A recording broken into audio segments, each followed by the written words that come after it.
Similarly, Princess Diana, rejected by her mother and reared by a cold, withdrawn father, exhibited similar characteristics. I always used to think that Diana would make a very good actress because she would play out any role she chose. And her former nanny, Mary Clark, raised in an orphanage during many years of her early childhood, Marilyn. Oh, we're talking about Marilyn Monroe now. Okay, let's start from the top of the page. Sometimes context is important, right?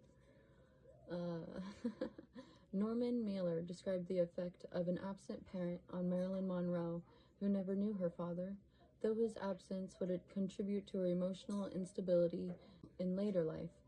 It would also, ironically, be one of the motivating forces in her career. Great actors usually discover that they have a talent by first searching in desperation for an identity. It is no ordinary identity that will suit them, and no ordinary desperation can drive them. The force that propels a great actor in his youth is insane ambition. Illegitimacy and insanity are the godparents of the great actor.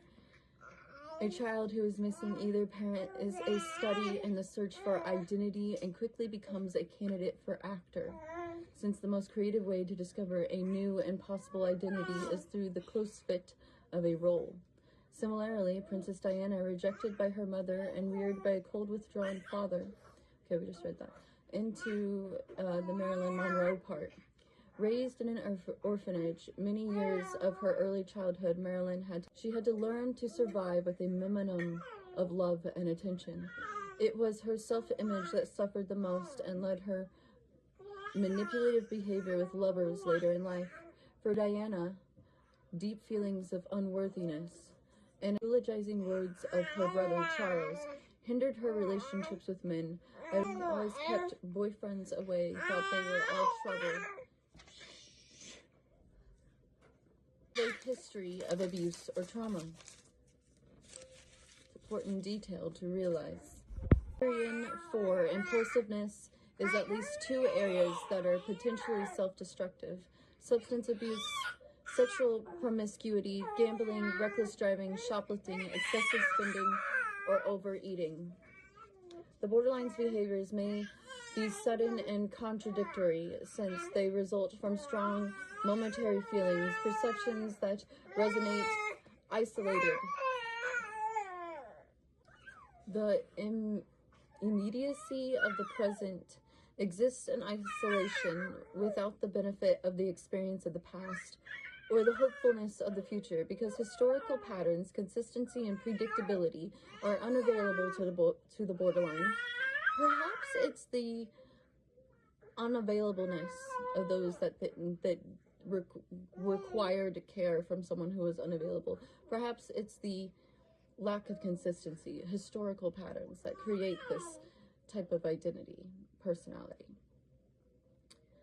Similar mistakes are repeated again and again. The 2001 film Memento presents metaphorically what MEMENTO, what the borderline faces on a regular basis. Afflicted with short-term memory loss, insurance investigator Leonard Selby must hang Polaroids and Post-it notes all over his room and even tattoo messages on his own body to remind himself what has happened only hours or minutes before.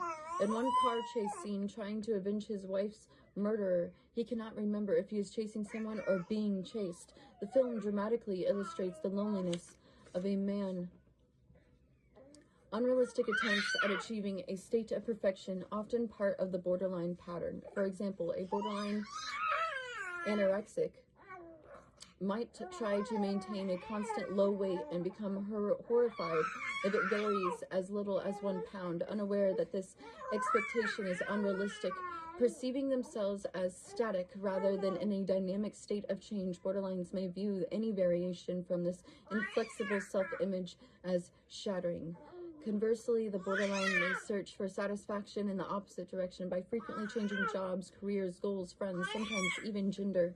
By altering external situations and making drastic changes in lifestyle, he hopes to achieve inner contentment. Some instances of so-called midlife crisis of male menopause represent an extreme attempt to ward off fears of morality or deal with disappointments in life choices. An adolescent borderline may constantly change his clique of friends from jocks to burnouts to brains to geeks, hoping to achieve a sense of belonging and acceptance.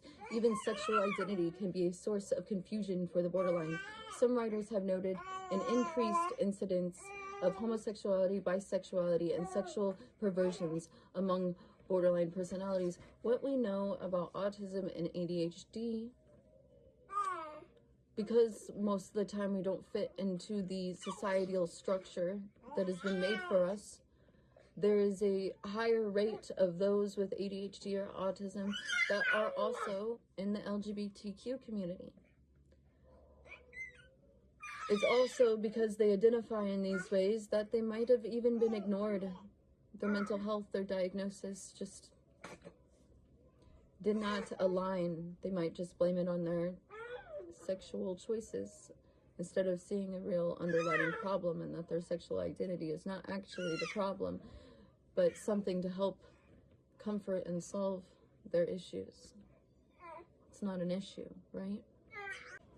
Cult groups that promise unconditional acceptance, a structured social framework. This is getting harder to read.